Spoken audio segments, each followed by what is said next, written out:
जोहार दोस्तों, स्वागत है आपका झारखंड न्यूज नेटवर्क में। आइए देखते हैं आज की तमाम बड़ी खबरों को।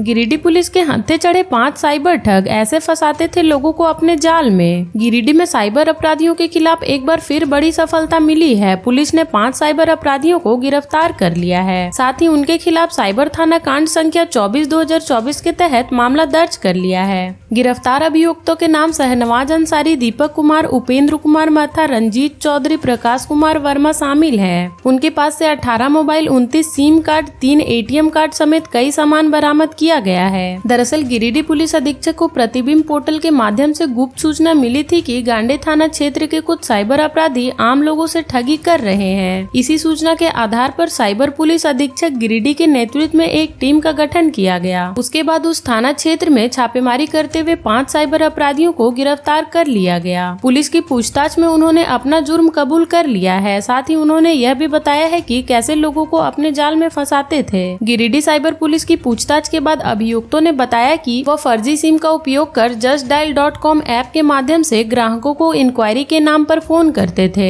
उसके बाद उनसे ठगी करते थे। साइबर अपराधियों ने यह भी जानकारी दी कि ठगी करने का यह एकमात्र तरीका नहीं है। इसके अलावा वे लोगों को व्हाट्सएप पर गेमिंग ऐप का लिंक भेजकर लोगों को अपने झांसे में लेते थे। इसके अलावा वे ग्राहक के आधार कार्ड, पासबुक एवं अन्य कागजात धोखे से रखकर उसका उपयोग कर वे प्रज्ञा केंद्र से ठगी का पैसा निकलवाने का कार्य करते थे।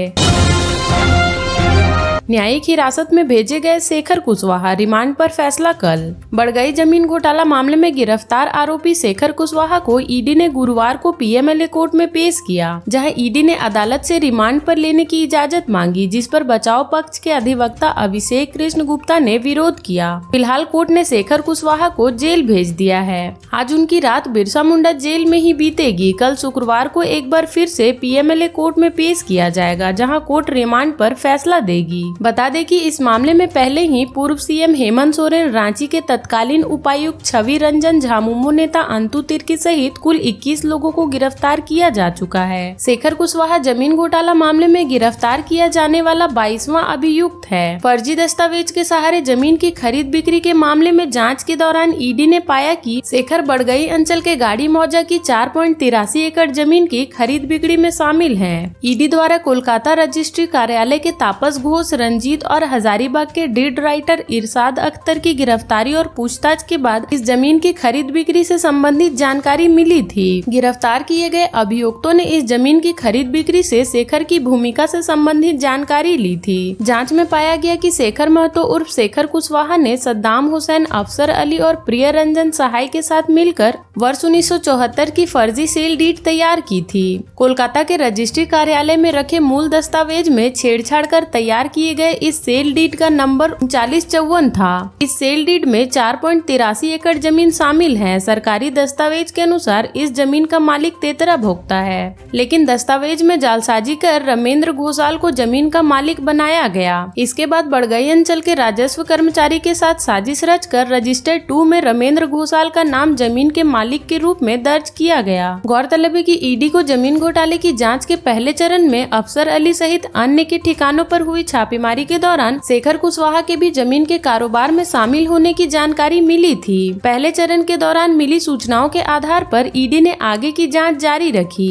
शेखर के खिलाफ ठोस सबूत जुटाने के बाद ईडी ने उसे समन भेजा। समन के आलोक में वह 12 जून को पूछताछ के लिए ईडी के क्षेत्रीय कार्यालय में उपस्थित हुआ, जहां लंबी पूछताछ के बाद ईडी ने बुधवार की देर शाम को उसे गिरफ्तार कर लिया। ईडी की पूछताछ में शामिल होने वाले IAS मनीष रंजन का तबादला, कार्मिक विभाग ने जारी की अधिसूचना। ईडी की पूछताछ में शामिल होने वाले IAS मनीष रंजन का तबादला कर दिया गया है। अब उन्हें भवन निर्माण विभाग के सचिव के पद पर पदस्थापित कर दिया गया है। इससे पहले वह राजस्व निबंधन एवं भूमि सुधार विभाग के सचिव के पद पर कार्यरत थे। उसकी जगह IAS अधिकारी चंद्रशेखर को पदस्थापित किया गया है। कार्मिक विभाग ने इससे संबंधित अधिसूचना जारी कर दी है। झारखंड सरकार सरकार के कार्मिक विभाग द्वारा जारी अधिसूचना में कहा गया है कि IAS अधिकारी मनीष रंजन को राजस्व निबंधन एवं भूमि सुधार विभाग में पदस्थापित मनीष रंजन को अगले आदेश तक भवन निर्माण विभाग के सचिव के पद पर नियुक्ति एवं पदस्थापित किया जाता है। इसके अलावा वह झारखंड राज्य के भवन निर्माण विभाग लिमिटेड के प्रबंध निदेशक का अतिरिक्त प्रभार भी संभालेंगे। मनीष रंजन के अलावा झारखंड के IAS अधिकारी चंद्रशेखर का भी तबादला किया गया है। उन्हें मनीष रंजन की जगह राजस्व निबंधन और भूमि सुधार विभाग के सचिव पद की जिम्मेवारी मिली है। वह पहले नगर विकास एवं आवास विभाग के सचिव और जुडको के प्रबंध निदेशक का अतिरिक्त प्रभार संभाल रहे थे। झारखंड के मुख्यमंत्री चंपई सोरेन के सचिव अरवा राजकमल नगर विकास एवं आवास विभाग के सचिव का अतिरिक्त प्रभार संभालेंगे। इसके अलावा उन्हें जुडको रांची और ग्रेटर रांची विकास एजेंसी के प्रबंधन निदेशक की भी जिम्मेदारी संभालनी होगी। गौरतलब है कि हाल ही में ईडी ने IAS मनीष रंजन से कमीशनखोरी मामले में पूछताछ की थी, जहां उन्होंने पूछताछ के दौरान अपने ऊपर लगे आरोपों को निराधार बताया था। उन्होंने खुद को एक ईमानदार अफसर बताया। उन्होंने कहा कि वह गलती करने वाले कर्मचारियों और पदाधिकारियों को नहीं छोड़ते। हालांकि वह मंत्री आलमगीर आलम के साथ उनके संबंध वाले सवाल पर उलझ गए थे। सरायकेला में ट्रक ने स्कूटी सवार को मारी टक्कर, CRPF जवान की मौत, 2 की हालत गंभीर। सरायकेला कांड्रा मार्ग पर दुगनी कोल डीपी पेट्रोल पंप के समीप ट्रक ने स्कूटी सवार 3 लोगों को टक्कर मार दी, जिसमें CRPF जवान हरेंद्र कुंकल की मौत हो गई। वहीं स्कूटी पर सवार उनके साथ 2 लोगों की हालत गंभीर बताई जा रही है। घटना गुरुवार की रात करीब 2 से 2:30 बजे के बीच की है। घटना के बारे में मिली जानकारी के अनुसार मृतक जम्मू कश्मीर में पोस्टेड था। हाल ही में उसकी पोस्टिंग पूर्वी सिंहभूम जिले के सुंदरनगर में हुआ था। नई जगह पर पोस्टिंग से पहले वह 10 दिनों की छुट्टी पर अपने घर मानगो के कुकड़ू डुंगरी में आया हुआ था। बुधवार की रात करीब 11 बजे वो अपने घर से अपने ससुराल चाईबासा के नीमडी जाने की बात कहकर निकला। उनके साथ 2 और दोस्त मानगो निवासी जीवन कुंकुल और मोरन सिंह पूर्ति भी थे। इस दौरान दुगनी के डोल टीपी पेट्रोल पंप के समीप विपरीत दिशा से आ रहे ट्रक ने स्कूटी को टक्कर मार दी। टक्कर इतनी जोरदार थी कि स्कूटी सवार तीनों लोग स्कूटी सहित ट्रक के अगले भाग में फंस गए। प्रत्यक्षदर्शियों के अनुसार ट्रक में जैक लगाकर उठाया गया और तीनों को बाहर निकाला गया। तीनों की गंभीर स्थिति को देखते हुए सरायकेला के सदर अस्पताल लाया गया, जहां चिकित्सकों ने CRPF जवान को मृत घोषित कर दिया। वहीं उनके दोस्तों की स्थिति गंभीर देखते हुए MGM रेफर कर दिया गया, जहां घायल जीवन कुंकल की स्थिति नाजुक बताई जा रही है।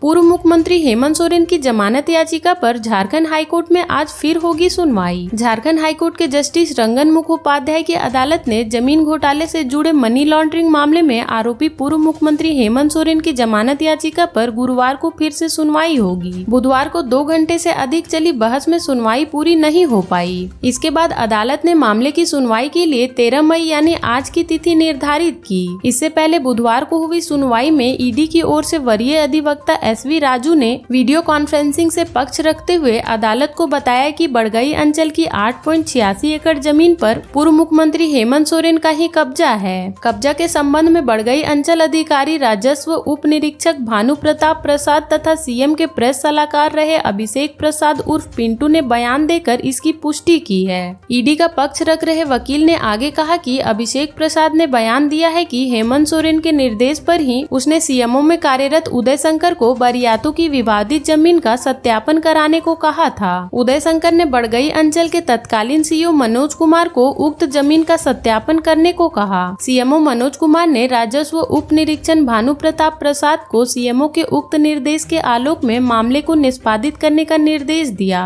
इससे पहले 10 जून को हुई सुनवाई में हेमंत सोरेन के वकील कपिल सिब्बल ने कहा कि मेरे मुवक्किल पर लग रहे आरोप बेबुनियाद है। उन्होंने अदालत को बताया कि बड़गई अंचल की 8.86 एकड़ जमीन भूयहारी प्रकृति की जमीन है। उक्त जमीन का ट्रांसफर भी नहीं हो सकता है। जमीन का मालिकाना अधिकार हेमंत सोरेन के पास नहीं है। जमीन के किसी दस्तावेज में उनका नाम भी नहीं है। यह जमीन विवाद का मामला है, आपराधिक मामला भी नहीं है। PMLA के शेड्यूल ऑफेंस में जमीन पर कब्जे का मामला नहीं आता है।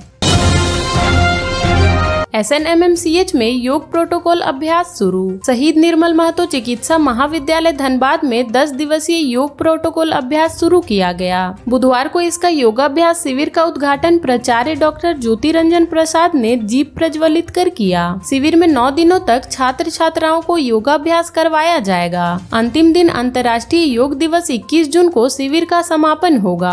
इस दौरान प्रतिदिन सुबह 6:30 बजे से लेकर 7:30 बजे तक प्रतिदिन अभ्यास करवाया जा रहा है और इसमें कॉलेज के सभी प्रोफेसर के अलावा कई डॉक्टर मौजूद थे।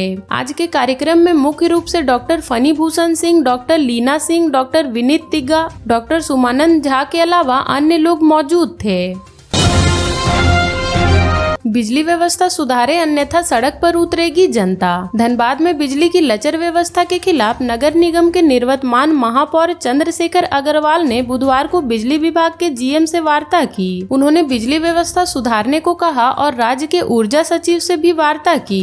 पूर्व मेयर श्री अग्रवाल ने कहा कि प्रचंड गर्मी में भी 8 से 10 घंटे की बिजली मिल रही है। बिजली विभाग हाथ पर हाथ धरे बैठा है। अधिकारी बहाना बना रहे हैं और ओवरलोड का हवाला दे रहे हैं। जबकि रघुवर दास सरकार के समय अंडरग्राउंड केबलिंग की गई थी। अंडर केबलिंग में 400 mm का तार है, जिसे भी बिजली विभाग ओवरलोड बता रहे हैं। सिस्टम में ही फॉल्ट है। सरकार लचर है, उसी तरह विभाग भी लचर है। बिजली विभाग व्यवस्था सुधारे अन्यथा जनता सड़क पर उतरेगी और भाजपा के बैनर तले जोरदार आंदोलन किया जाएगा।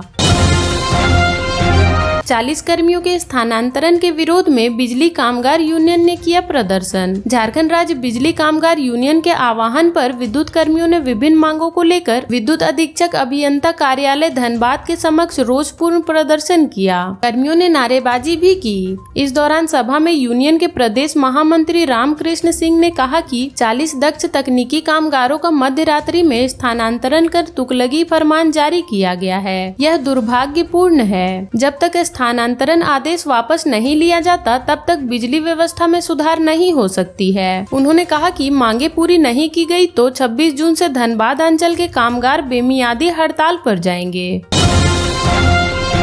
सीएम चंपाई सोरेन का अधिकारियों का निर्देश, कहा जल्द शुरू करें नियुक्ति प्रक्रिया। सीएम चंपाई सोरेन ने गुरुवार को सरकारी विभागों में रिक्त पदों पर नियुक्ति प्रक्रिया तेज करने को लेकर अधिकारियों के साथ उच्च स्तरीय बैठक की। सीएम चंपाई सोरेन ने इस दौरान चयन प्रक्रिया को समय सीमा के अंदर पूरी करने का निर्देश दिया। सीएम ने बैठक में झारखंड कर्मचारी चयन आयोग द्वारा आयोजित होने वाली विभिन्न प्रतियोगिता परीक्षाओं की जानकारी ली। सीएम चंपाई सोरेन ने कहा कि युवाओं को रोजगार से जोड़ने के लिए सरकार प्रतिबद्ध है। ऐसे में सरकारी विभागों में जो भी रिक्तियां हैं और जिन पदों पर नियुक्ति की जानी है उसकी चयन प्रक्रिया जल्द से जल्द शुरू की जाए। मुख्यमंत्री ने कहा कि सभी नियुक्तियों में सरकार की नियुक्ति नियमावली और रोस्टर का पालन होना चाहिए। सीएम चंपाई सोरेन ने कहा कि JSSC द्वारा जो भी प्रतियोगिता परीक्षाओं का आयोजन हो उसमें पूरी गोपनीयता और पारदर्शिता बरतनी चाहिए। उन्होंने चेतावनी देते हुए बोला कि किसी भी तरह की अनियमितता बर्दाश्त नहीं की जाएगी। अगर पेपर लीक जैसी घटनाएं होती है तो जो भी दोषी पाए जाएंगे उनके खिलाफ कड़ी कार्रवाई की जाएगी। झारखंड हाईकोर्ट में कल्पना सोरेन हेमंत सोरेन की याचिका पर फैसला सुरक्षित। झारखंड के पूर्व मुख्यमंत्री हेमंत सोरेन की जमानत याचिका पर झारखंड हाईकोर्ट ने बृहस्पतिवार को फिर से सुनवाई की। जस्टिस रंगन मुखोपाध्याय की कोर्ट ने सुनवाई के दौरान गांडे की नवनिर्वाचित विधायक और हेमंत सोरेन की पत्नी कल्पना सोरेन भी मौजूद थी। ईडी के वकील की दलीलें सुनने के बाद कोर्ट ने अपना फैसला सुरक्षित रख लिया। बड़गई अंचल के कथित जमीन घोटाला मामले में हेमंत सोरेन के वकील ने जस्टिस मुखोपाध्याय की अदालत में अपने मुवक्किल को नियमित जमानत देने की मांग की। दूसरी ओर ईडी के वकील SV राजू ने झारखंड मुक्ति मोर्चा के नेता हेमंत सोरेन को जमानत दिए जाने का विरोध किया। हेमंत सोरेन के वकील कपिल सिब्बल ने एक दिन पहले अपनी दलील रखी थी। उन्होंने बार बार कहा कि यह पूरी तरह से जमीन विवाद का मामला है, यहां तक कि यह आपराधिक कृत्य भी नहीं है। हेमंत सोरेन को जबरन इस मामले में फंसाया गया है। उनकी गिरफ्तारी भी गलत है। केंद्रीय जांच एजेंसी ईडी जबरन दिखाने की कोशिश कर रही है कि जमीन पर हेमंत सोरेन का कब्जा है। कपिल सिब्बल की इन दलितों का आज ईडी के वकील ने जोरदार विरोध किया। कहा कि यह जमीन हेमंत सोरेन के नाम पर ही है। जमीन के दस्तावेजों में फर्जीवाड़ा करके वह जमीन के मालिक बन बैठे हैं, इसलिए उनको जमानत नहीं मिलनी चाहिए। SV राजू ने भी यह दलील दी कि झारखंड हाईकोर्ट में आरोपी ने याचिका दाखिल कर अपनी गिरफ्तारी को चुनौती दी थी, लेकिन कोर्ट ने उनकी गिरफ्तारी को सही माना था। झारखंड के ऐसे ही छोटी बड़ी खबरों से जुड़े रहने के लिए चैनल को सब्सक्राइब कर ले और बेल आइकन प्रेस कर ले ताकि हर वीडियो का नोटिफिकेशन आपके फोन पे चला जाए।